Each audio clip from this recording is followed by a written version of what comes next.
Hello and welcome to episode 11 of Your Average Critics, our weekly film TV podcast.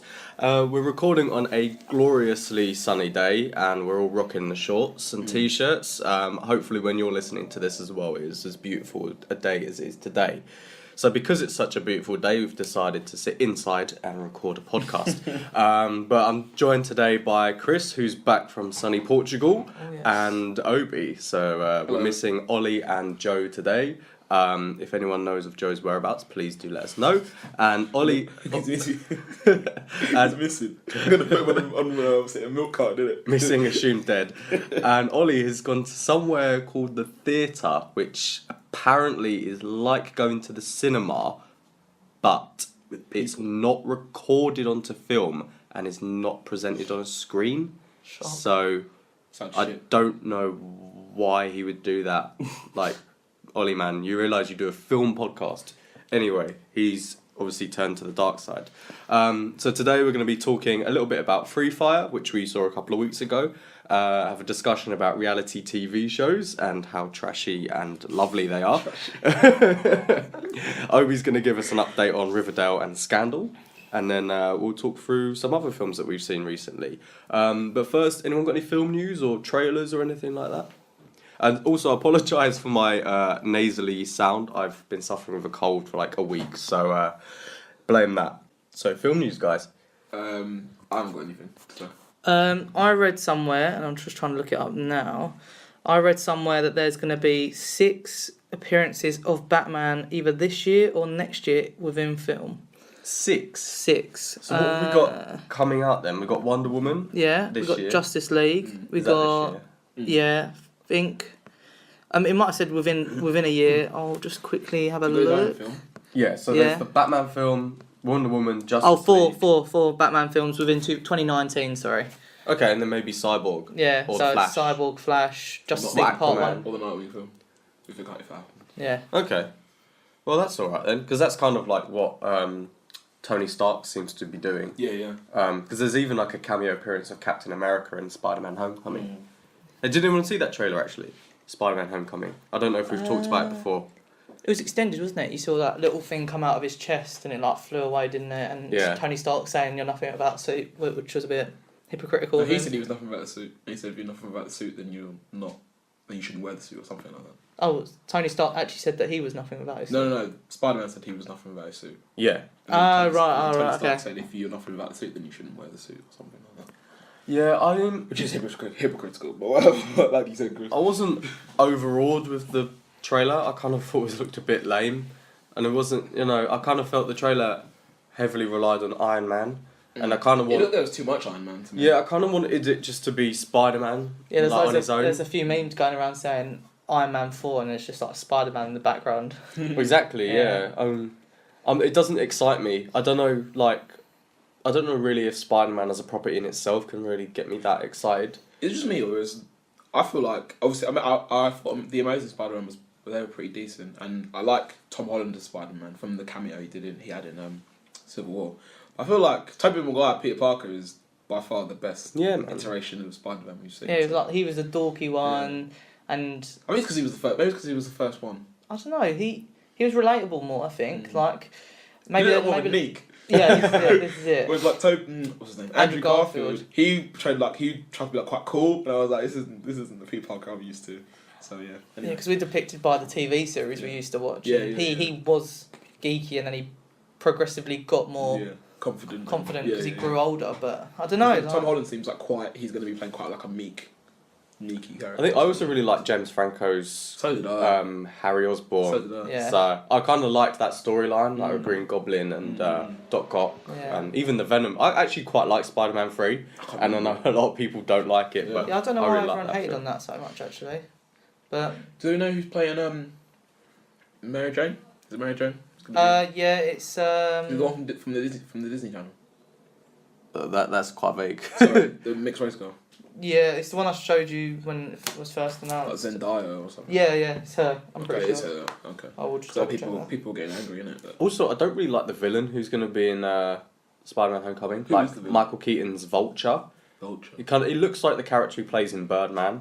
But yeah, I was going to say that. Maybe they've done that on purpose though. I don't know. Yeah, I was like, this. And even, I think, and I might be completely wrong, but based on the Lego Marvel video game which I play, and by the way, that is fucking amazing, but Vulture seems to be kind of like a bit of a joke of a character within the Marvel universe, kind of like how the Duck is.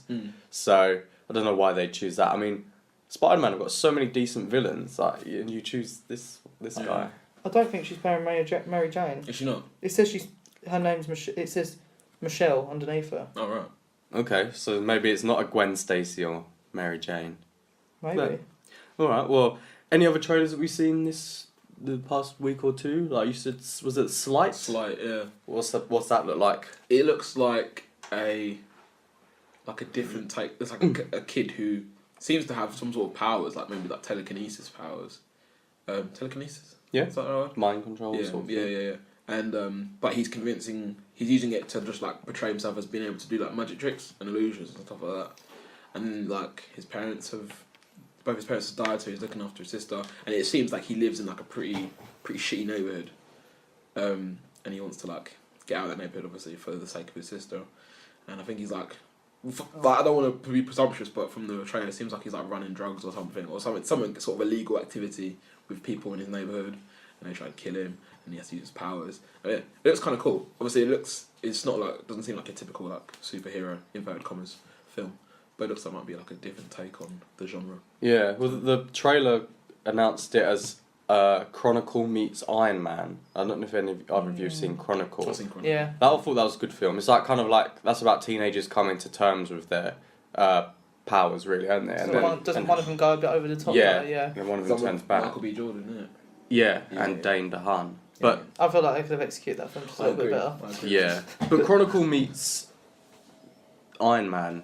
I'm kind of like, what does that mean then? Because they're both superhero films, but I guess they're both kind of Yeah, about 'cause it said it's genre characters bending, coming didn't to it? their, getting to know their powers, but I don't really know what that kind of says to me. Like, when you say Chronicle meets Iron Man, I'm like, okay, but what about that? Whereas if you say, for Alien, Jaws in space, you can kind of get an idea of what the plot's or the film's going to be about.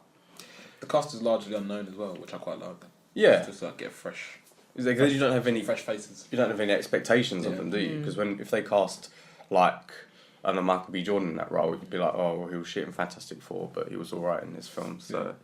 did anyone see the Defenders teaser as well? Yeah. It was Yeah. like 4 seconds long. Yeah, but- in the Yeah. lift, innit? And the Yeah. only person with a mask was Daredevil, although we did discuss this, and I think the only reason he's got a mask on is because he's the only one who actually conceals his identity, Yeah. while the rest of them openly Yeah. flaunt it.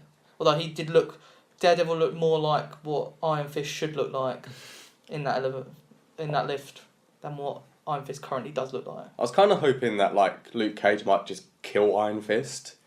They're best friends in the comics. That's not Yeah, but if he kills him, like, I mean, I Obi kind of recommended that I don't watch Yeah, don't. Iron Fist. So I saw episode 1, which was shite, and then you two have both finished it. So It's actually, not- maybe give it's us not- a maybe it's- give us a It's rundown. not that it's shit. It's just horribly average Yeah. Okay. and not And- worth $30. And Tom. No. Obi's comment about Davos, there was no link to Game of Thrones there. It Yeah, I was thought pure that was coincidence. Yeah, I thought it was like a little reference or something. But Yeah. But I started watching episode 2, and like the woman who's kind of like in charge of the dojo.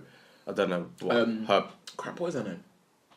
But anyway, start of episode 2, she's being chased by these people, and then she pretty much dispatches them. Colleen Wing. Sorry, that's her name. Colleen Wing. But she dispatches them by like kind of just pushing them and like Yeah. flicking them, and The fight scene, I've said this So 1,000 bad. times. The fight scenes throughout the whole series, the fight scenes are really, really shit. Like I've watched fucking I think stop swearing. I've watched Arrow, like Legends of Tomorrow, even shows like that that don't really have like the people in it aren't really like that much of specialists. Obviously you got Arrow, who is like a specialist in kung fu and whatever, not kung fu but martial arts. But like the fight scenes in that are like 10 times better than the fight scenes in Iron Fist, and I'm sure that like the budget for Iron Fist is probably Exponentially more. than like Arrow. Legends of yeah, Tomorrow, I stuff just like don't understand because that. they You could seem have just. I just think. I'm assuming that that Colleen Wing, she seems like that she's well versed in martial arts in some sort of way, whereas Iron Fist does not. At all. Like, what's the character's name? Finn Jones. No, that's the No. actor's name. Actor's name, sorry. Danny Rand. Yeah, obviously he's supposed to have trained in this island for 15 years, so you expect him to be like probably the best out of all the defenders. You expect him to be the best fighter, but just all the scenes were just so lame and like so slow and like they were. But they got it right for Daredevil series 1 and 2, and Jessica Jones and Luke Cage. So maybe the same creative people are not on. But does Charlie Cox know martial arts in real life? That might be. That might have The thing is, it wouldn't matter though because he puts on a full suit, so anyone could be underneath there. Exactly. I mean, it's not really good to be Charlie Cox doing all this extra stuff. And is it Luke Cage? He doesn't really have to do martial arts. He repels bullets. No, that's true. And then just literally pushes But or Jessica punches Jones someone. is alright. Again, she just has to punch someone though, doesn't she? She doesn't really have to do anything. But can you imagine in the Defenders TV show, like, you know, maybe they're fighting some people and then it gets to like Danny Rand and he kind of does a backflip, but it kind of looks like he's on wires and you're like, oh, this is crap. I don't know, maybe they're trying to like isolate his fist a bit more because it's all about the power, the chi that he can isolate within this fist, and then. And does he need martial arts then? He needs martial arts in order to create this like place to channel so it's like his a chi. progress bar on like a video game. Like he needs to build up enough skill points to do his final finishing. I tell you one thing they did do well, because I think they couldn't have done it any other way, is the fact that he gets his powers from punching a dragon or defeating a dragon. Okay. But they didn't actually show the dragon in this. They just showed him going into the cave. I didn't like that. But that's what would you rather have seen him punch a dragon? I would rather like to see the dragon. We didn't just saw red eyes. I was a bit like, it's a bit underwhelming.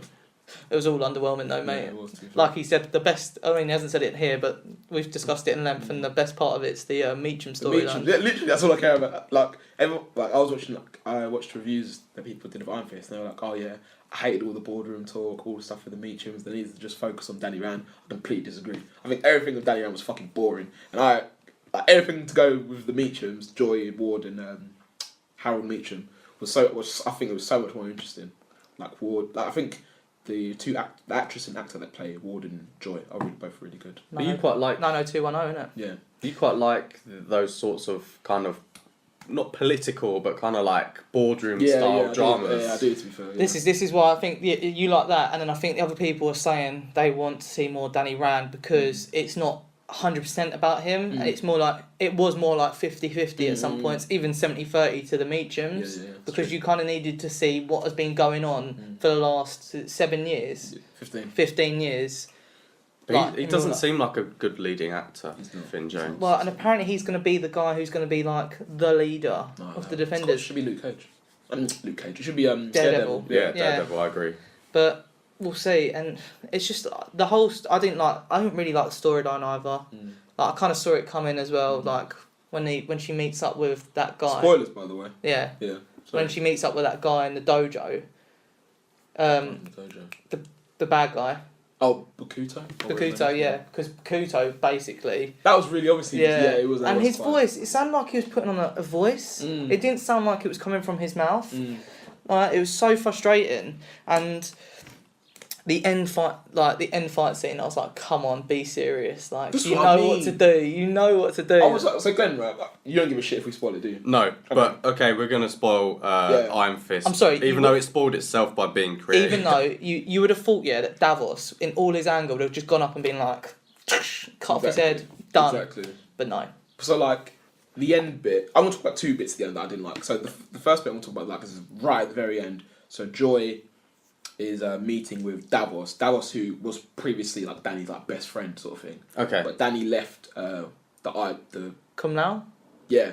So Davos I don't know. Davos is Iron Fist's friend in the Himalayas. Yes. And he's also, his dad is the guy who trained and chose Danny to be the Iron Fist. Yes. Okay. And he's basically Davos is just jealous of Danny now. So like you can tell there's some animosity there. So the end of it, after everything's said and done, him and Joy are meeting up, and he was like basically said we have to kill Danny, and Joy was like, okay, I'm listening, sort of thing. But like 2 episodes prior, she was talking to her dad about her dad killing. She asked him about him killing someone on the board of their company, and he was like. So she was disgusted at the thought, sort of thing. But then you go from that state to 2 episodes later being like, yeah, I'm gonna kill my childhood best friend. And I was just like, this doesn't match the character at all. Yeah, that was the thing. She seems quite sympathetic to him in the first couple and she is throughout pretty much the whole thing. She is. Yeah, because she's the one who essentially helps him get back his 51% stake in the company. Okay. So then the other thing that annoyed me was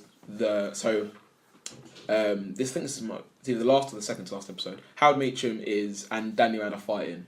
So like, Last basically, episode. basically Howard Meacham got Danny's, like, he made that plane crash. That he made his mum and dad die basically, and so they're fighting, and the fight happens. The fight's really crap. The fight happens. I think Iron Fist like kicks him or something, and he like impales himself on some like pole, and it's like going right through his gut, like probably like by about 10 inches. So this is Harold who's impaled. Harold's been impaled in the pole, and firstly I was thinking like he didn't kick him that hard. There's no way. There's no way that would have impaled him or whatever. Cool, and he was impaled, and he somehow managed to pull himself out of the impalation. I don't even know if that's a word. Pull himself out of it to then grab a gun and start trying to shoot Danny. Dreading him, mate. Bullshit. Anyway, at which point his son Ward shoots him and knocks off the roof and kills him, and then they burn him because he can come back to life, so they had to burn him. Oh right. Yeah. But yeah, I thought that realistically that whole thing was silly. Anyway. Yeah, I didn't like the final fight scene between where Danny and Davos watched as what's her face? Colleen and Bakusa. That scene was dead. Oh, It was so stupid. Like, I must admit, like, Iron Fist was a average TV series. As the four, I think it goes bottom of the list for me. Yeah, I think I probably. And I think it is purely. I mean, the storyline wasn't bad. I just think purely, it was just bad fight scenes, and also maybe the main character was quite a bad actor in relation to the role. I'm not saying he's a bad actor in general. Yeah, I agree with you. But in relation to the role, he was quite bad. I think it was bad directing. Yeah. Some of the choices that actors made, like the way they pronounced, the way they said stuff, like facial expressions and stuff like that. I was thinking, like, why did they allow this? Yeah. It doesn't fit. And especially to have that as the last show they released before the Defenders. Mm-hmm. Like if they released, the first one. if they brought out the Defenders after Daredevil Series 2, I'd have been so hyped because I thought Daredevil Series 2 was so good. If they plan it right now, they should delay it and then bring out Punisher. But then I suppose Punisher has no relation to it, so. Yeah, well they're doing Daredevil Series 3, Jessica Jones Series 2, Punisher, and also Luke Cage. Oh, they are doing Luke Cage. I think so, yeah. I was saying it would be cool because, like I said a minute ago, Luke Cage and Iron Fist in the comics are best friends, and they do a thing called a run called Heroes for Hire, where they just get hired to fuck up bad guys. So it'd be cool if they just did they just joined their things together and did a joint thing. So they just did That'd be pretty Heroes cool, for Hire actually. sort of Yeah. I will still watch the Defenders whenever that comes out. I think that's August, isn't it? Are they? August. Are they the original Defenders? No idea. No idea. Not a I don't think the Avengers are the original Avengers, are Well, they? neither are the Guardians of the Galaxy. I don't think so. Yeah. It's all of your perspective on it, I suppose, and who you wish to have in them roles. So. Yeah. Well, while we're on a roll with TV updates, Obes, give us an update on Riverdale and the scandal. Has that come back? Riverdale. So I think there's 9 episodes in now. I've only watched 8 of them. Are you going to be spoiling it? Do we need to warn of spoilers? There's not really anything to spoil, Okay. really. Cool. So I'm gonna do. So update us on, was it Betsy and Archie Betty, and yeah. Betty, And but Archie, yeah, Betty who's not Betty because she's wearing a wig. That was like episode 3, 4, Yeah, mate. yeah. I'm still trying to process that conversation. So at this point, so Polly, who is Betty's pregnant sister, is living at Betty's friend Veronica's house because their mum and dad want her to get rid of her baby, and obviously she doesn't want to. So I've only watched 1 episode of this, by the way. So they throw a baby shower to try and convince the mum to welcome her back into the home, sort of thing. So it kind of works. Like her mum's like, "Oh yeah, come home," blah blah blah, and then so Polly's father's, who's dead, his side of the family, they come to the baby shower as well, and they're really rich. They're like, "Oh yeah, come to our house. Your baby will want for nothing. You'll want for nothing." Blah blah blah. But the two different sides of the family, they hate each other. Like throughout generations, they hate each other. So Polly's mum gets offended. She's like, "Well, why would she go and live with you? X, Y, Z, blah blah blah." They fight. And then so then it becomes revealed that it wasn't actually the mum who wanted Polly to get an abortion. It was the dad, and the dad said like, "Yeah, I'm going to take you to the doctor. I'm going to pay for an abortion," without consulting the mum at all. And then the mum and dad fight over this, and then it becomes revealed that he basically forced her to get an abortion when they were like high school sweethearts or whatever, like stuff like that. So she's angry about that too. She kicks the dad out, and she's like, "Yeah, Polly, come home." I thought this dad was dead. The granddad, I think you meant. Yeah, no, so Polly's dad. Polly's dad, sorry, is what I'm talking about. Who's dead? The baby father of Polly's baby. The one who conceived the baby with Polly. Okay. Yeah, sorry, he's dead. He died right at the beginning of the season. This is the guy that we're all trying to find out how he died and stuff. Yeah. Sorry, that's the father of Polly's baby, and he's dead. Okay. And so the dad is the Polly's dad wants her to get an abortion, Right? Because he doesn't want to raise a child with who that's related to that family because he hates them. Yeah. So then Polly's mum kicks out Polly's dad out the house, and she's like, "Yeah, Polly, come home. Your dad's not here anymore." Blah blah blah.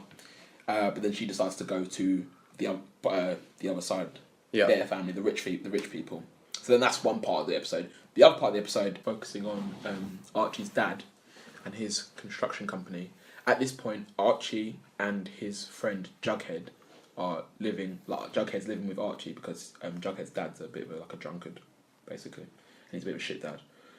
And Archie's dad's business, his construction business, is like going under. He's like in loads of debt because he refuses to lay off his workers, and he's not getting that much business.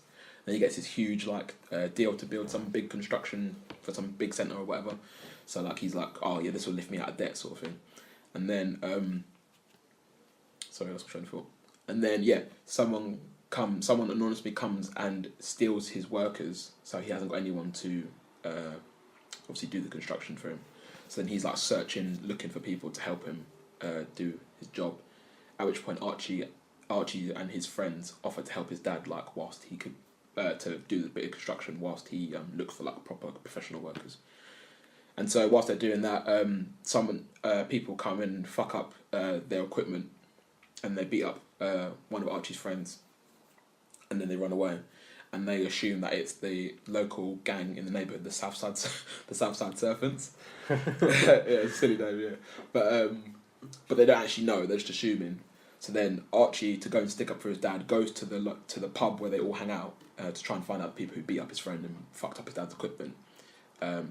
He gets himself into like a little scuffle, but that gets stopped by one of the heads of the gang, who he finds out is actually Jughead's dad. But Jughead didn't tell anyone that his dad was a Southside Serpent. So then Archie gets really angry at Jughead. He's like, "Oh, why didn't you tell me?" Blah blah. And he's like, "I was ashamed." Yada yada yada. Because his dad's a drunk. His dad's in a gang. He does illegal activity and stuff like that. So yeah, that all happened. And I think near the end of the episode, we find out that we to be fair, we kind of knew this at the start of at the end of episode 7. But I'm on episode 8 now. So the end of episode 8, they show Jughead's dad getting the kid who died his football. He has his football jacket, and he stuffs it in a bag and gives it to some other kid. And it's like, yeah, go and hide this. We might need it later on. So then it gives you some sort of inkling that he might be involved in his murder somehow. Ooh. Yeah. So that's pretty much that. So there's a mid-season break on Is it a Netflix original? It's made by. I don't think it's an actual Netflix original, but it is distributed on Netflix. I'm pretty sure it's made by the CW. I was going to say, why would Netflix have a mid-season break? That doesn't make any sense. Yeah. But they do come out weekly, so. Okay. Yeah. So is it still interesting? It's interesting enough for me to watch. You know, I'm not as into it as I was maybe a few weeks ago, but I think that's just because I'm just for some reason I'm watching less and less TV, and it's really getting on my nerves. I need to catch up on some stuff. I don't know. I'm just because I'm so behind on so many things. I'm spending weeks at a time catching up on one series at a time. So last week it was Scandal. This week it'll be Had to Go Away Murder, and then maybe next week it'll be something else that I'm really far behind. Oh, the 100 because I'm so far behind on that. Netflix original Riverdale. Okay. Fair enough. It's distributed by CW though, I think. So what is Scandal about? Scandal is basically about a woman called Olivia Pope, and she's got a company, and they cover up politicians' messes. So like they'll come to be like, I need help. This stripper, we ordered the stripper, and she fell off a table and died, something like that. And then they have to they're fixers, so they cover it up so nobody finds out. So obviously it doesn't tarnish their reputation. Basically, that's the base. What season are they on now? 6. And while she's doing that, she also worked on a presidential campaign to get this guy elected, and it comes out that basically they fixed the election to get him to become president. But the president at the time didn't know this until he doesn't find out until season 3 or season 4 when they fixed it. So lots of stuff. Oh, she also sleeps with the president. The president's got a wife. Decent. She sleeps with the president. And she covers up that. She covers that up. That managed to cover that for a while. I think season 5 it gets revealed that it was really funny actually because everyone suspected that she was like the mistress, but like she was like no comment. She denied it. And then one day she was just like going for a run, and then she gets back to her flat and there's like loads of reporters outside and they're all like screaming at her like, "Are you the president's mistress?" And then she just looks at him and you expect her to say no, and she just goes, "Yeah," and then opens the door and goes to her flat. It was really funny. Some fresh honesty. Yeah, so now everybody knows that. The wife suspected it though, didn't she? Yeah, she did. Yeah. I think she knew. Do you watch it as well? I've watched first 3 seasons of it because the first season there's not that many episodes. There's only is like there? 6 episodes. Yeah. And then the second season I think there's only 13. Yeah, and then it's gone up to like 20 now. Yeah. Oh god. That's where I stopped. It's like The Good Wife. I started watching that and then I just couldn't. Yeah, I need to finish keep watching up. that. I got up to season 6. Anyway, back to Scandal. Sorry.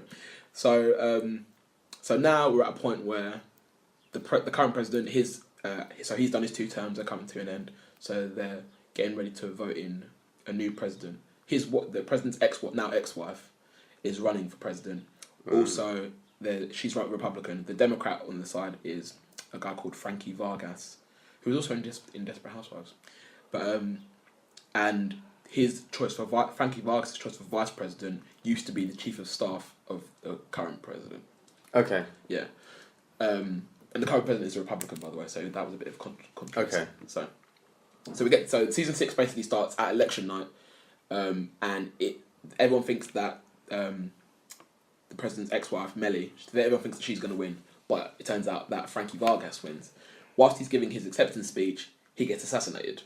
Oh shit. Yeah, so he gets assassinated, and basically I've watched pretty much every episode of the season is just showing that night and all the goings on around it from the views of different people. So many people were involved in this in their own different ways.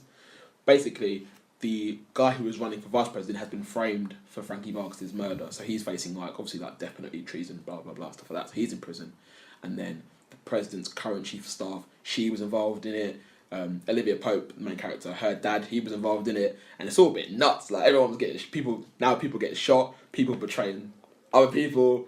One of the main characters, he might be dead. I'm not sure. It's all a bit nuts. So yeah, That sounds really interesting. it is, but no, Okay. it is interesting. On the base of it, it's interesting, but pretty much in every season, the seasons are quite repetitive. Basically, Okay. The main aspect of the season is like this love triangle between Olivia Pope, the president, and the president's wife/ex-wife, and that goes on. She's like, "Oh, I really want to be with you," and then she's like, "No, we can't be together," and then she'll be like, "I really want to be with you. We can't be together. Oh, marry me. Okay. I don't want to be the first lady. Okay, let's break up. Oh, let's get back together." And it's just fucking. It's exhausting. I'm not gonna lie, but yeah, it's decent. If the episodes were short, I'd recommend it to you, but I don't think you'd get through 6 seasons. No, I don't think. I think I'm not a huge fan of American cheesy. This thing I love all that. Have you watched any more Designated Survivor? I haven't actually. I'm only watched the first 5 episodes of that. I watched the first episode of that and I wasn't that impressed. Do you think that episode, TV shows like that's my jam. That's my bread and butter. So I need to binge that at one point. Yeah. Have you watched it then?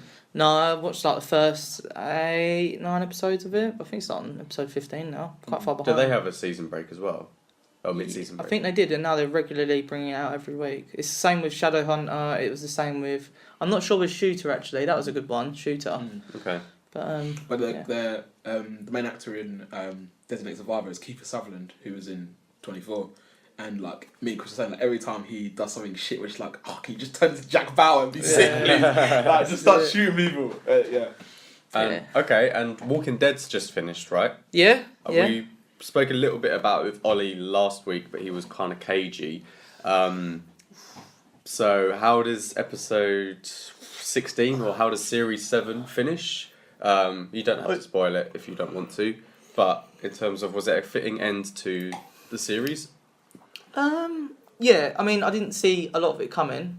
Okay. One, because you got these people called the Scavengers, I think. They're not in the comics. Okay. They're just something that's been added in by the people who make AMC who are making it. Like, I will spoil it. Might as well spoil it. They turn on Rick's lot because Negan's given them a better offer. Okay. Then one of the main characters, I think it's Sasha. I think that's her name. She gets put in like almost like a coffin, or it might be a coffin, and then they're like, "All right, Rick, we were going to give you her back," kind of thing. And then she kills herself within the coffin. And she becomes a zombie, and then when that happens, it kind of like sends everyone off on a bit of like, "Oh my god!" And then everyone starts shooting everyone, and then Negan's about to be like, "Well, Rick, I'm going to kill you and your son," and then the people from the kingdom come and rescue everyone pretty much, but Negan manages to get away, and that's it. That's the episode. Okay. So it's very dramatic, everything's going on, everything's kicking off, everyone's like united again. But for me, I think it's catching up so quickly with where I think the comics are that I'm not sure what they're going to do. Are they going to do like a Game of Thrones thing where they... Well, interesting you say that actually, because I read that the producer said that they would never overtake the comics. They seem to think that there's enough material in the comics that they're not going to catch up. He said if they get to season 20 and the comics are kind of still, coming out at the rate that they're coming out, I don't know how frequently that is, that they might overtake them. It's like a 20 series. Like, could you watch another 13 series of this? I don't think so. I like it, don't get me wrong, it's good. It's a good series. I mean, it's had its blunders, like going to Alexandria, was it? Terminus. Terminus, that's the one. Going to Terminus, that was a bit of a absolute ball ache of the episode. But series even, yeah. But I mean, there's got to be a point where there's a transition. Or maybe there doesn't, but I feel like it's got to be a point of transition where Rick is no longer the leader, and someone else takes over. And the thing for me is, I thought Rick died. No, in the comics he has his arm chopped off. Oh. But in this he doesn't. I thought he was the guy who you were saying last week. He was like, yeah, chop your son's arm off. Yeah, Negan said that he's going to kill his son and then he's going to kill Rick. And then just before it happened, are you up to date then? No, oh, sorry. That's fine. I'm up to episode 6 or 7 of series 7, but I was watching. Well, man. I was watching it on Now TV, and they've taken it off. But I think the last few episodes of series 7 are still on there, but I've still got a big chunk that I need to watch. Oh, okay, yeah. And trying to find that legally is quite difficult. Because this series is very. It's almost kind of political, almost like they're not sure what to do, like almost, and they're like battling with each other, like what is the best option? Should they go against Negan? Should they stay with what they're doing? Then you'll have an episode. I think it's the penultimate episode or the one before the penultimate episode where someone does something a bit out there to get the attention of everyone else in order to like start something, and it all kind of goes a bit backfires, and it's almost like this is what people are trying to do to gauge the attention of everyone else in order to start a rebellion almost. But I mean, it is good, but whether it can go on for any more than 4 more series, I don't know. It's almost doing a Big Bang Theory for me. Like that's been renewed for 2 more seasons, by the way. Is it? Yeah, carry on. It's like it's repeating itself. Yeah, it is very repetitive. Yeah, and it's like, okay, so there's going to be a point where they can no longer stay at this place because it's either not renewable enough or someone takes it down. That's the thing, like, I don't really think I want Negan more than another like half series. Yeah. B, I want him to have the most horrific death ever because he's the world's biggest twat. But obviously that's great writing because as a character you really, really hate him. Yeah. He does emulate what a lot of people feel should be his character. So he's done it very well. And also he's really charismatic. Yeah. And you're like, why you're so evil, but you're really charismatic. But I think I was saying to these guys on last week, like, I kind of want to see what's happening elsewhere. Like, not necessarily elsewhere within Georgia, like the state, but like take me to the country Georgia. What's happening there? What's happening in China? What's happening in Australia? But that's still, like, it's in Mexico, isn't it? Yeah, true. Like, it's still American centric. Like, show me what's happening in Britain or what's happening with the government. There must be some sort of government, or what are people doing to try and find a cure, or how does it start. Yeah. Like, all of these things kind of ancillary around it would be really interesting. Yeah. Really just the same formula of Rick and his group, like, find a place to settle, kind of destroy what was there, but then make it their own, and then someone else comes and destroys it, and then repeat. Yeah. So... Yeah, I'm in total agreement with you. It's the repetition of it all that's going to kill it, I don't know what the viewership's like, if it's steady or if it's declining. I think the other day I don't know if it's 4 episodes back, it got like its worst rating in so long, or the season or something, but I'm not sure whether that was purely because of what time it's on a Sunday, isn't it? The episode comes out, so I don't know if that's got something to do with it. I don't know. Okay. Well, let's talk about Free Fire, because we all went to see that. That was when the fateful Ghost in the Shell 15-minute preview, which was just diabolical. But there's a film, Free Fire. What are both your thoughts? Basically it's a Ben Wheatley film. He's kind of a British director, known for kind of doing quite gory but kind of darkly comic films like Sightseers and Kill List and Field in England. And this film's about kind of a botched arms deal. So there's like a group of Irish people trying to get some guns, and then there's Sholto Copley, who is like the arms dealer, and then Armie Hammer and Brie Larson are kind of like the mediators, and then very quickly shit goes wrong. But you were a bit meh. Rubbish. what do you think was rubbish? It was just like I think the concept of the film was, maybe promising, but they just spent too much time, in my opinion, they spent way too much time just shooting for ages, and they were just shooting at each other for time, and I was just like, this is boring.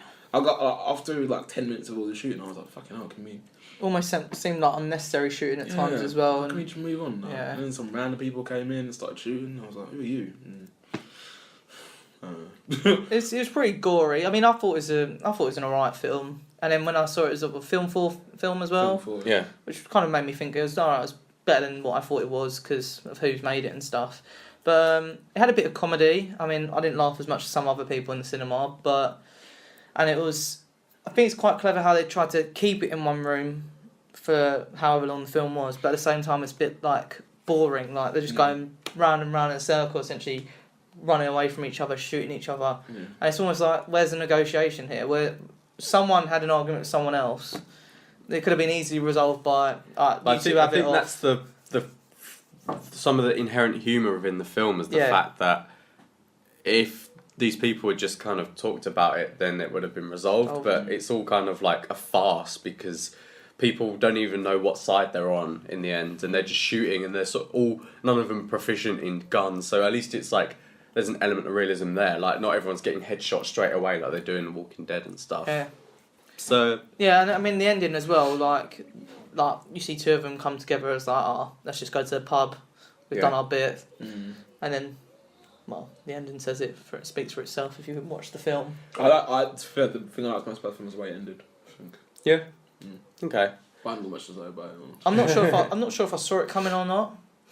I feel like you could have almost had an inkling that some kind of twist like that was going to happen, but whether it was that twist, I don't know. It kind of felt to me like what do you call it? A bottle episode of like a series, where it was just definitely. They didn't have a lot of money, or they didn't know how to fill the series, and they just like, well, let's have a set piece in one thing. I like you said, I think the premise has got promise.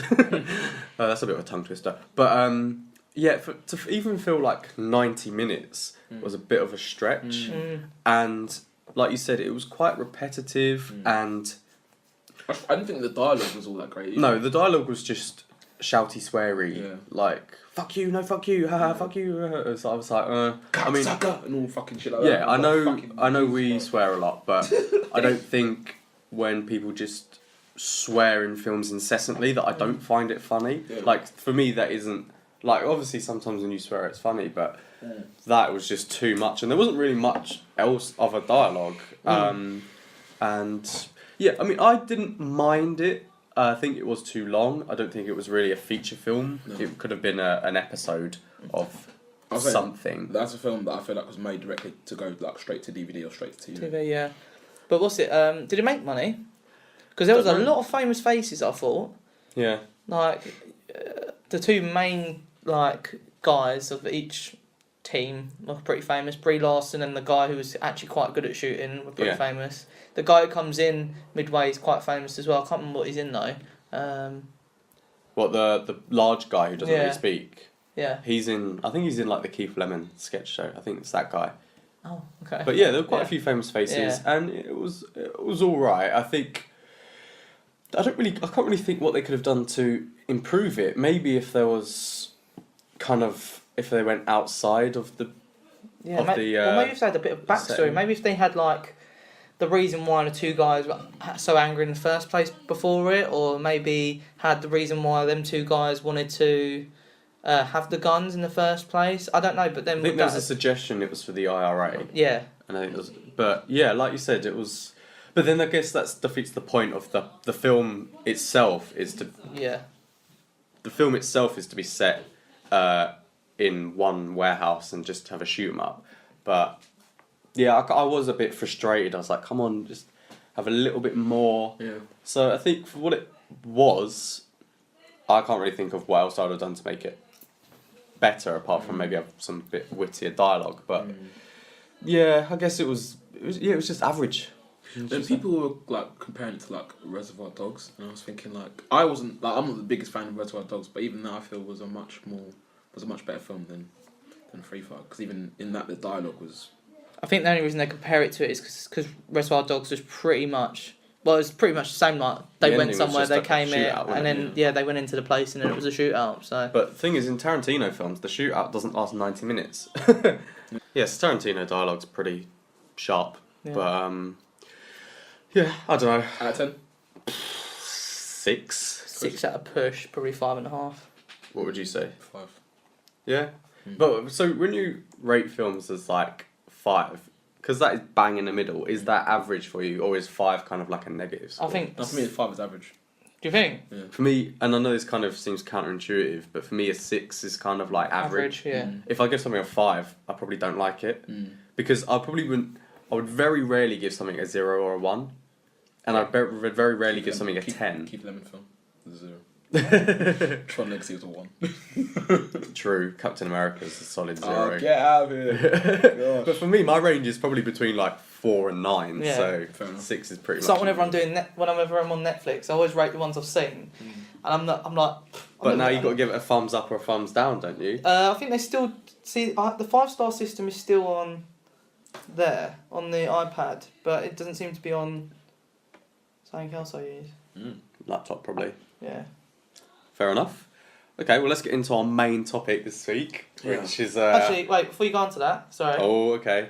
What did you give it out of 10 life? Because I know you don't like horrors, so did you give it a good rating? What did I say? I think you might have given it a 6.5. I gave it 6.5 or a 7. Okay, well, I probably would have given it a 6.5. It was better than Free Fire. yeah. Maybe I gave it a I might need to 7. listen back to that episode. Pretty sure I gave it something. Ollie gave it a 7.5. You gave it 6.5. I gave it a 7. I think I'll give it a 6.5 as well. Yeah. I did like the ending though, it was very Venom-esque, wasn't it? Well, that's the thing, like, is it going to be a Venom? Because I was saying to them, I don't want to see a sequel to it. I feel like it's left on a...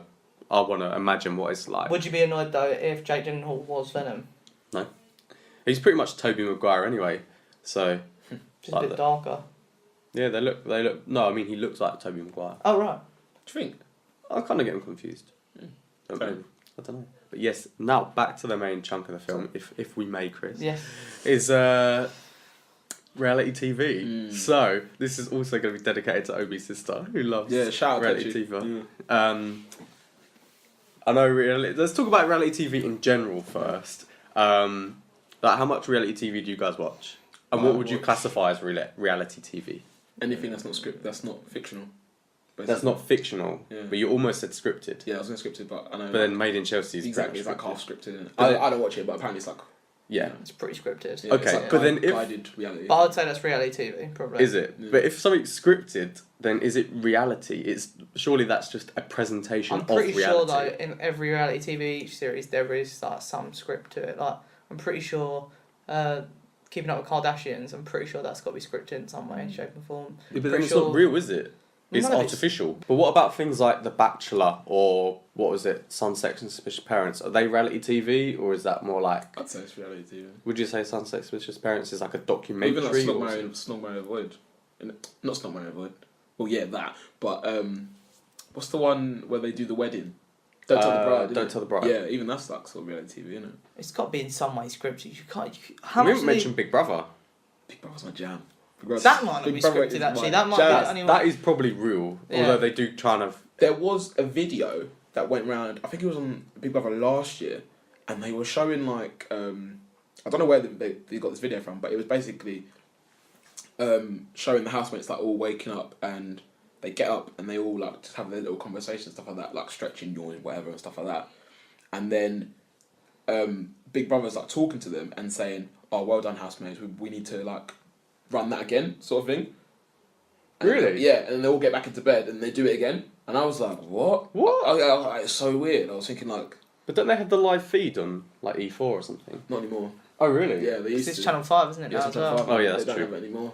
But so yeah, that was really weird. I was like, oh, okay. maybe. I mean, I've seen some, like I don't go and watch it. I don't go on my way to watch these things, but I've seen online like videos of Big Brother and stuff like.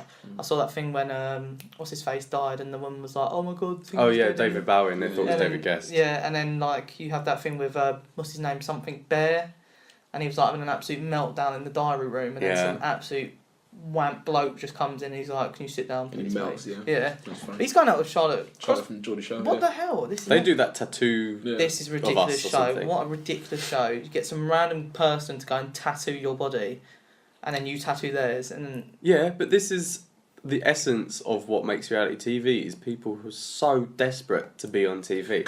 They will do absolutely anything to be on it. They will get permanent shit on their bodies. They'll talk about how they love to be fingered and all this sort of disgusting... You think, like, would your parents watch that? Or would they be like, "Oh, I'm so proud of you. Like, you had sex on live TV, great. Ooh." Can you guys indulge me for a second? Yeah, I'll indulge you. So, let me. I don't know. I feel like, and correct me if you think I'm wrong, but I feel like the main reason that people watch reality TV is so that they can see or experience conflict. Because I feel like as people, like at school, if there's a fight, there's a massive crowd around. Everyone's going to watch it. Yeah. For me, example, when I was younger, if one of my sisters was getting beaten, we'd all be right around the corner peeking watches to see what happens, that sort of thing. Or even at school when someone's getting told off, immediately your attention turns to, because you want to see the conflict. Yeah. I mean, so I think that's one of the main reasons why reality TV is so popular, because people like seeing interactions between other people and potential conflicts between other people. I think the reason people watch reality TV is to make themselves feel better about their life.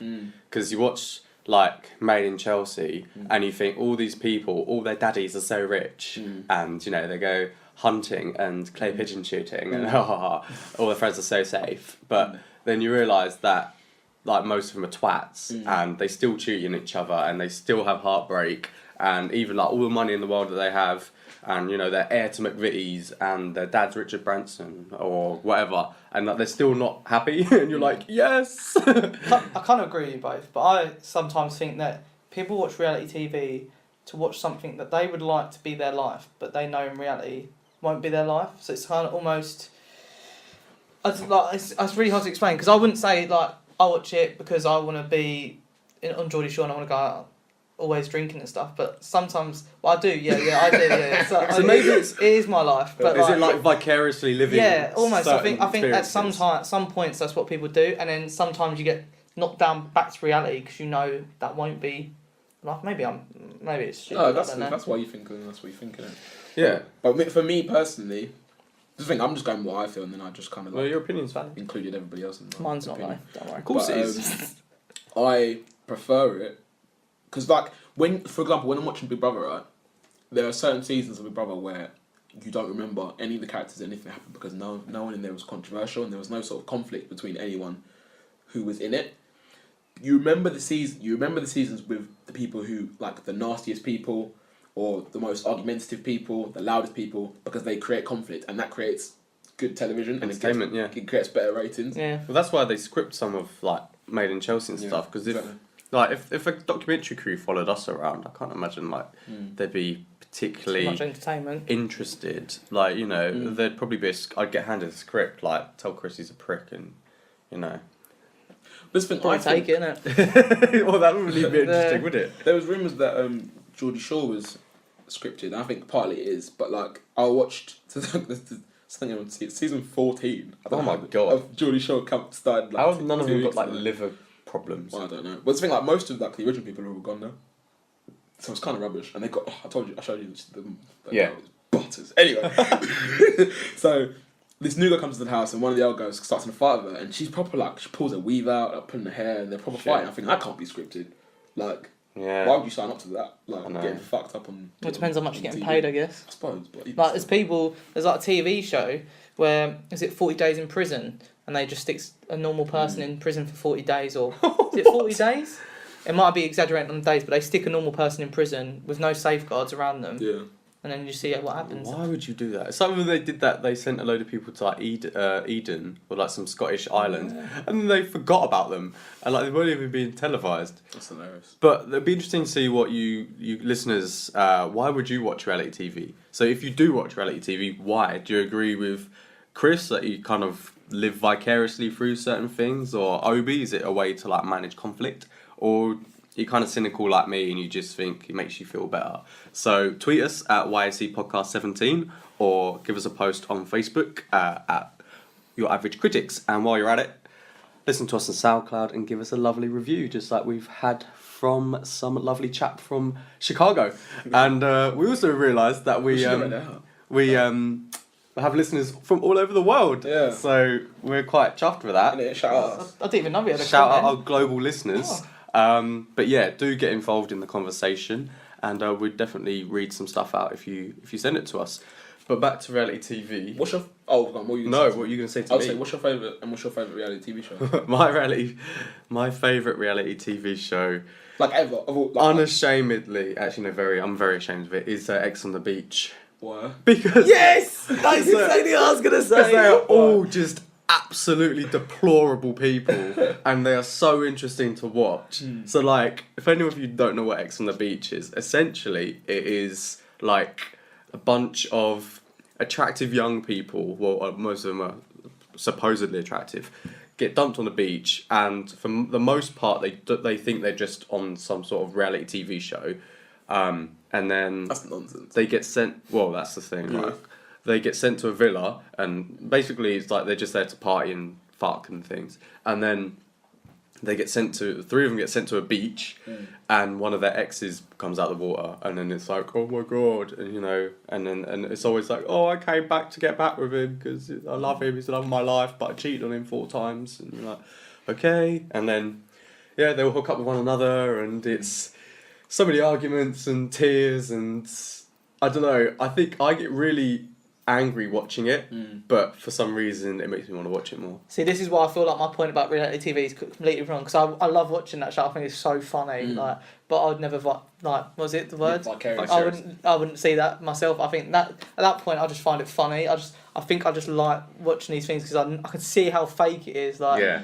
like, you know you're gonna see your ex. So why This is what I mean. This is what I was going to say. They still do that thing where the person arrives on the beach and is like, oh my god, what are you doing here? Yeah. As if, like, you're on a No, beach. no, they they know that someone's coming, good. but they just don't know. It's who it normally is. like the first episode where they at least superficially think that they're not on this show. Yeah. And then it's kind of, you know, the Tablet of Terror dings, and they're all going, oh, fucking hell, this Tablet of Terror is an absolute prick. And it's like, I really hope it's not my ex Chris because he's a psycho, and you know. But yeah, I mean, it's such an exaggerated form of life, and I can't really imagine that these people actually exist. Yeah, this And is you're true. like, what the hell? And you think, like, your parents must be watching this, and your employer, like, if you have a job, like, how are you going to do this and then go back and your boss is going to be like, yo, player. Probably just gonna go on Big Brother afterwards, aren't they? Exactly. That's these. Now there's such an incestuous kind of genre. Cycle, isn't They there? just go on each other's reality shows. So like you got people from Geordie Shore coming on to X on the Beach, who then go into Big Brother. Yeah. I want a Tower You Made in Chelsea mashup where like Maybe. Mark Wright beats up Spencer or something. That'd be Spencer's decent. no longer in it though, is he? I know, But- not Mark Wright. Yeah, but for me, I'm in agreement. X on the Beach is mine, but back in the day when Big Brother first came out, I think I used to watch it, and then it just dried up for me. I've never been a big fan of I'm Celebrity Get Me Out of Here. It's only the recent. Me neither. It's only the recent season I watched actually, and it was quite good, but it's not something that intrigues me. I don't like people like watching people eat like pig balls and stuff like that. Yeah, no, it's a bit spiders weird. and shit. It doesn't make me feel happy. But again, that's kind of you're doing that for the sadistic enjoyment of watching celebrities make fools out of themselves, or celebrities. Yeah. Then you got Only Way is Essex, which I've never watched personally. I might have watched an episode here or there, but I used to not watch really. that.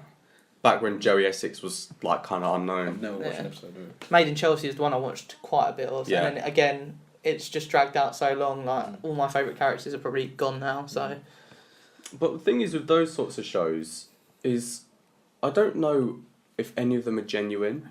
Like the people that are together on these shows, like I don't know, you had like Spencer and Louise and someone else and Louise and someone else, and you know, do they actually love each other? Do they actually want to be together? Are they actually friends? It's the thing, Because you see, like every new series, it's kind of like, oh, I haven't seen you in so many months, and it's the exact number of months since the last episode finished. Yeah. And I find it really strange because, like, on Geordie Shore, for example, they'll be like, "Oh yeah, it's my best mate Chloe," and she was like, "I haven't seen her in ages," and I was like, "This is your best this is like your best friend, and you haven't seen them in months, and you live in the same city, Yeah. and like neither of you have like 9 to 5, so you've definitely got time to meet up Yeah. and do whatever."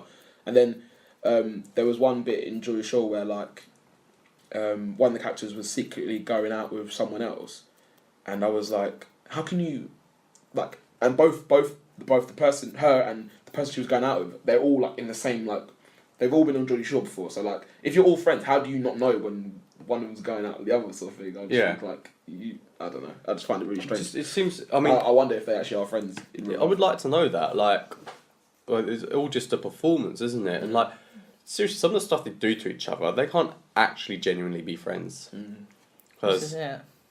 they're just horrible to each other. Well, the thing is that some of them have left, haven't they? I mean, Spencer's probably not a good example, but the guy in the first season who was going out with Millie, he left, didn't he? So I assume he went to pursue his relationship with the girl outside of the reality TV show. And Millie left to be with Professor Green, although that has ended now. But I think in some respects, some people on that show do fall in love maybe and then they leave. Or maybe that's just more media attention, I don't know. Like, Yeah. how will you ever know? That's the It's thing. like, did you watch the X on the Beach when the guy who used to be in the Ibiza Weekender, Jordan something, and then that really aggressive girl, Megan, they... She was a big brother, isn't it? Yeah, Yeah. like they got together on one series, and then they came back on the next series together, and then he like proposed to her, and then they were gonna get married, and then she ends up fucking some guy from Geordie Shore in Big Brother, and you're like, well, Yeah. that's just not real, and I don't know, and then so X on the Beach is just full of people who meet, and then 3 days later they're in love, and then it's like, we're going to be together after the show, and then they do a post-show catch-up, and it's like, we broke up almost immediately after filming stopped. Your impression of crap. I mean, yeah, get some cameras to film us here, like, that'll be... What about we can cause some conflict. Yeah. What about that show where they go on a date with each other, and there's this restaurant, and they meet at the restaurant, have a date, and then they First go... dates. Is it first dates? Yeah, the French guy. Yeah. From That one. HD, Do you think that one's scripted at all? No, I think that seems quite genuine. I mean, it seems, maybe I'm quite naive in that sense, but it also, a lot of it seems kind of sweet, and you know, it doesn't seem to be out for exploitation like a lot of reality TV seems to be. But I don't know. Well, what reality TV would you like to see? That would really keep you interested? Like a new show that you'd be like, Oh God, I don't know. New show? You're still watching current ones, aren't you? Yeah, man. Like anytime Big Brother's on, like I unapologetically watch every episode of Big Brother, like on repeat, on either live or on catch up. Anyway, fair enough. but only the normal people one, not the celebrity one. I don't give a shit about the celebrity one. Celebrity inverted commas. Anyways, I don't know. I feel like I would like to see like a London version of like Geordie Shore. People going out in Croydon. But not with posh people, because just like I say, I don't I don't mind posh people accents, but I said to you the other day, London posh is fine, but Surrey posh, I can't stand it. It's like Gapya and all people like that. I can't stand those accents. I just like, so like maybe people London, a few people from like West London, a few people from North London, a few people from South London, chuck them all in the house, and you know. Well, they were supposedly going to do, what was they going to do, like Surrey Heights or something, like around the Croydon area. A few years ago, there was rumours of that happening. That never took off. Yeah. What I'd like to see is X on the beach, but you have like convicts, ex-convicts, and then 3 of them go down on the beach, and then like a policeman comes out, like the policeman who arrested them. That'd be well decent, and then they get arrested again. Or maybe, or they murder the policeman. Or maybe people, maybe shoot with actual death. I'm obviously joking. The looks they're giving me is horrendous. But yeah, so I mean, I think we will do like reality TV. Yeah. In some I think like respect, also like Jeremy Kyle and stuff like that, innit? Yeah. Like, people love seeing like little snippets of the retards that are on that show. I can't. I can't believe That's half that's absolute- real. I can't believe half that's yeah, real. so, yeah, no, I think a lot of it's just like fucking fake. And then like people like that Cash Me Outside girl. So like she was on what's it called, Dr. Phil, innit? And now she's gonna get her own reality TV show, and apparently it's like she could earn up to like $1 million or something like that. What's she gonna be with her mum? Because I'm sure there was a Think video so. that came out of her mum like beating her up and stuff. Yeah, Or, like, apparently her mum fight all the time, like physically. So if you guys were to be on any reality TV show, like you had to be on one of them. no. No, you have to be on one of them, right? Which one would you be on? Well, made in Chelsea because I'd be rich. I'd like to think. But no. I'd like to be Big Brother. Would you actually? Yeah. So, because you always get the dilemma, like, would you rather be on I'm a Celebrity or Big Brother? And I would definitely rather be on Big Brother. I'd like to be Big Brother because like people on there. One thing I always annoys me about Big Brother is like, and me and Kenji talk about this all the time. Is that people are like, oh, they accuse you of playing a game in inverted commas again. Yeah. And they're like, oh yeah, you're pretending to be this, da da da. And if I went on there, I would literally just be like, I will try as hard as I can to be myself. But if there is another way that I see fit that will guide me through to the final and possibly get me a prize, I'm going to do it. And then What about that big guy who ended up winning and you get the briefcase sort of thing? What was his name? Oh, Jack. Yeah. No, it wasn't Jack. We had a nickname, didn't he? Pieface, isn't it? Pieface, yeah. But the thing, like, I would openly be like, yeah, I have got a game plan. My game plan is to win. Exactly. And if I win, I'll win by whatever means necessary. I don't, like, if me being genuine doesn't get me to win, then I'm not going to be genuine because I want to win. So I think I'm so competitive, I'll just be like, fuck this. I'm going to be someone that I'm completely not just to get to the final. But yeah, So you'd be made in Chelsea. Nah, Geordie Shaw. Are you feeling Geordie Shaw? Yeah, that free booze, mate. Oh, mate. Sit in that jacuzzi, actually, like, chuffed in it. Oh, I hate some of the people on Geordie Shore. Don't get me wrong, I watch Geordie Shore, like, all the time. But, like, for example, you know Chloe Yeah. on Geordie Shore, yeah? You know Chloe? Do you watch Geordie Shore? No. It was a girl called Chloe. She's a bit of an idiot, right? She's, like, literally a moron.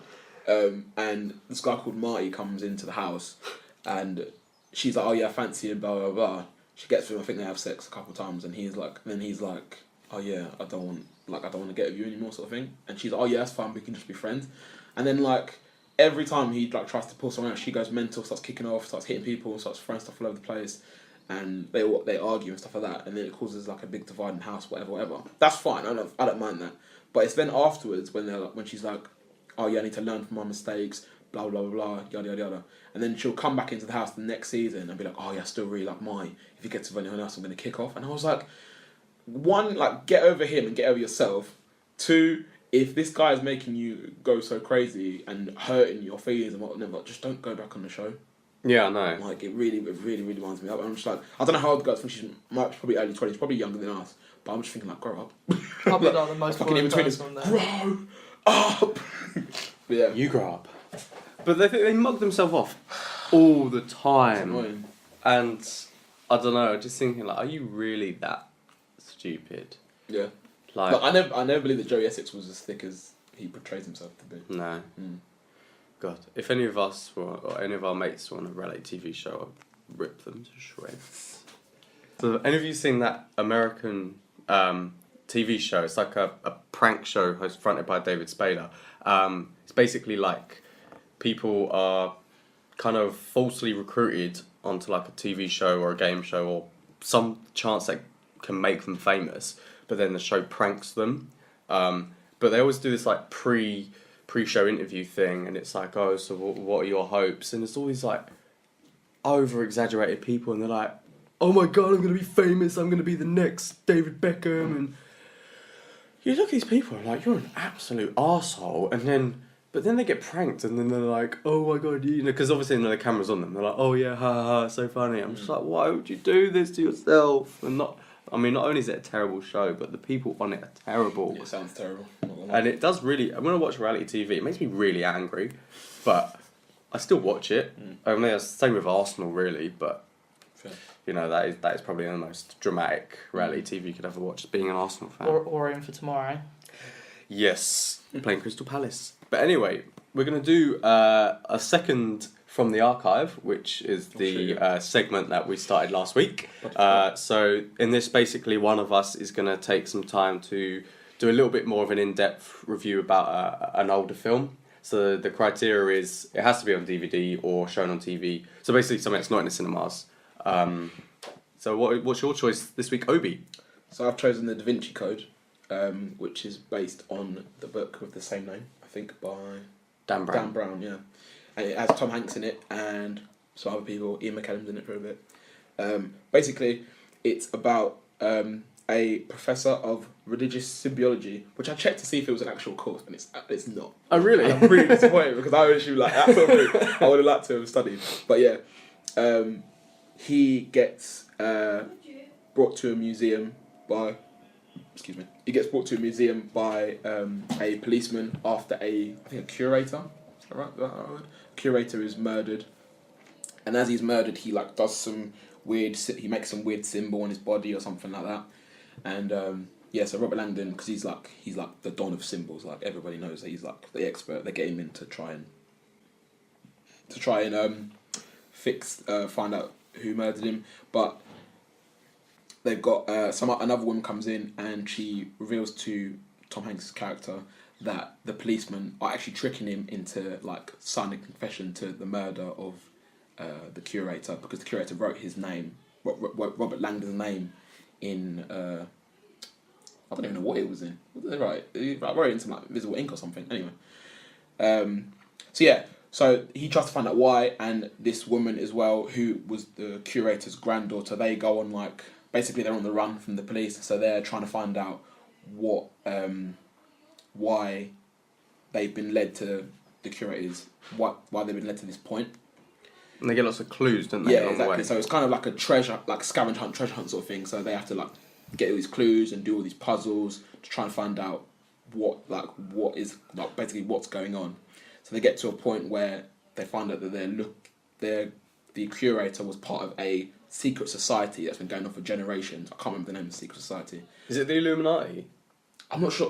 They don't call it the Illuminati, but I think it might be. Because I think in the book there might be one of them's got like I can't remember the name of it, but it's basically something that when you written one way is also the same when you turn it upside down, and I think it's Illuminati, but Illuminati confirmed. But yeah, so they're going around looking for clues. They get to Ian McKellen's house, who he's a friend of Robert Langdon, Tom Hanks' character, and he basically tells them that they are searching for the Holy Grail. And he mentions to them that the Holy Grail is not a cup, it is an actual person. And he explains, probably I think the most interesting bit of the film, he goes through like the history of Jesus Christ, saying that he was a mortal man who was made divine by another character like centuries later. And they're talking about how Mary Magdalene was actually Jesus' wife, not just like a bystander sort of thing, and that they had a child before Jesus was crucified, and that bloodline's lived on, so that the Holy Grail, the society that is meant to protect the Holy Grail, which was what the curator was part of, basically they're protecting Jesus' bloodline. So they go through this long scavenger hunt, find different clues, go to different places. And then I can't remember where they end up, but it comes down to the fact that the curator's granddaughter is actually the descendant of Jesus Christ. Yeah? Yeah. The descendant of Jesus Christ. So yeah, that's what I'm going to do, because that's pretty much all I can remember of the plot. But yeah, it's a really good film, I think, anyway. I like all the historical stuff and like the theory and stuff like that, and just because I like Very clever, isn't it? Yeah, really It's clever. really well thought And out. the way they decipher the cryptic messages and like Yeah. how it all's interlinked is quite. But yeah, I just like learning about. But I don't know. The theories that they have, they're like actual theories. Yeah, I think some of it's based in reality. Yeah, because I think some people do believe that Mary Magdalene. Yeah. Is supposedly had like some a lost relationship with gospel or something from her. Yeah. So I don't know. Philip and someone called Philip. Yeah. But is it the Masons, Freemasons, or is there anything to do with that? I thought Freemasons were devil worshippers. I don't think they are. I don't know. I think. People saying like Beyonce and Chris Brown. Oh, that's Illuminati though, isn't it? I thought they were saying they were Freemasons because they used to do the symbol, innit? Yeah, that's the. No, not that symbol. The a triangle different, a different symbol. Oh, I don't know. Oh, I don't know. Anyway. They're very powerful people. Yeah. So, if we're not here next week, Illuminati confirmed. I said nothing in relation to this. wow, I'm going to give them the postcode. But yeah, I think it's just a really, really interesting film. There's 2 sequels, Angels and Demons and Inferno. I think this is the best of the 3, personally. Yeah. Have you read the books? No, I haven't, but I might they're good. actually. They're really good. Yeah, I might read I mean, the books are really good. Like, I read Inferno, it came out a couple of years ago. That was a really good book. The film is all right. Yeah. I thought it was good, but it wasn't as good as the other 2. No, I agree with you. I agree with you. I think the good twists, the really good, well thought out symbologies. Is that the right word? Symbology? I don't know. Yeah, and also like I guess with the movie they're just like, oh, we get to go to so many different places across the world. But when you read it and like Davinci Code and Angels and Demons, when you watch it, it's like you get to see all these cool places that you don't really think are cool. Like they're just museums, but you know you look at a piece of art and they've appropriated it for this kind of symbolic meaning, and obviously Dan Brown's really thought about all this sort of stuff. But there was a lot of controversy about Davinci Code, wasn't there? Because I don't know, you tell me. Well, there was, because it was like basically saying that Jesus got a bloodline and It's that almost he was not. blasphemous, isn't it? Yeah, it was because he wasn't pure, and it was suggesting that he wasn't actually God's son. He said he was made immortal by someone else. Yeah. But and I hope you don't mind me saying this, but as a Christian yourself, like watching that, how did you kind of feel like it was blasphemous or Not really. offended by it in any way? Not really. I think it was interesting to explore a different theory to what to what many people have been led to believe. Obviously, I've got my own beliefs. People have their own beliefs. But I think it's interesting to see another side of the story, another side of the coin. I really want to watch it again. That's a really good film. I was watching it again this weekend, but I only managed to get halfway through, so I can't remember the rest of the fucking plot. But there is another book in the Robert Langdon series. I think it's The Lost Symbol or maybe Digital Fortress, but they kind of skipped that one to film Inferno. But I don't know if they're going to do any more because Inferno wasn't very well received. Was it not? No, I don't think so. They're all right, but they get progressively worse. It was cryptic, but it wasn't as cryptic. Like him losing his memory was kind of a bit like, oh, okay. Yeah. It's kind of like any Mm. series, it just kind of loses its legs a bit. This is it. Alright, well, Chris, hopefully next time it will be you from the archives, so you can get thinking about what you'd like to share with us. We're not going to be here next week because it's Easter, so the next episode that we release we'll be recording on, I guess it would be like the 20th or something of April, but in 2 weeks from now. Any closing thoughts, guys? Anything else you'd like to mention before we wrap up? Iron Fist is crap. Iron Fist is crap. Anything you'd like to say, Chris? No. Alright, perfect. So... Oh, can I... Sorry. Wow, right, the little dying seconds. As always. I just wanted to say, Legends of Tomorrow finished this week, and that has come on leaps and bounds from season 1. It's very good. Oh, really? Yeah. What series are they on now? 2. Oh, okay. Season 1 was okay to average, but season 2, I think, most of the episodes were actually really good, I think. And has Legion finished yet? Yeah. Yeah. Did that finish alright? I didn't personally like the very ending of it, but then I was saying to Obi, I'm not sure what else they would have done, but it's definitely, there's a cliffhanger ending, so we'll see. I still need to watch the last 2 episodes. Okay. Well, when we come back after our little hiatus, we are hoping to have seen Fast and Furious 8, which I'm actually buzzing for. Yeah. I'm sure it's going to be the most unrealistic but bombastic thing that we'll see. Bombastic. Bombastic. We'll see another anime film by then. Yes, Sword Art Online. Yeah. Is that what it's called? Yeah. And yeah, obviously we'll catch up, or we just watch shit, so Yeah. we'll let you know about the shit we watch. Yeah. So yeah, tune in a couple of weeks and enjoy your Easters. Goodbye.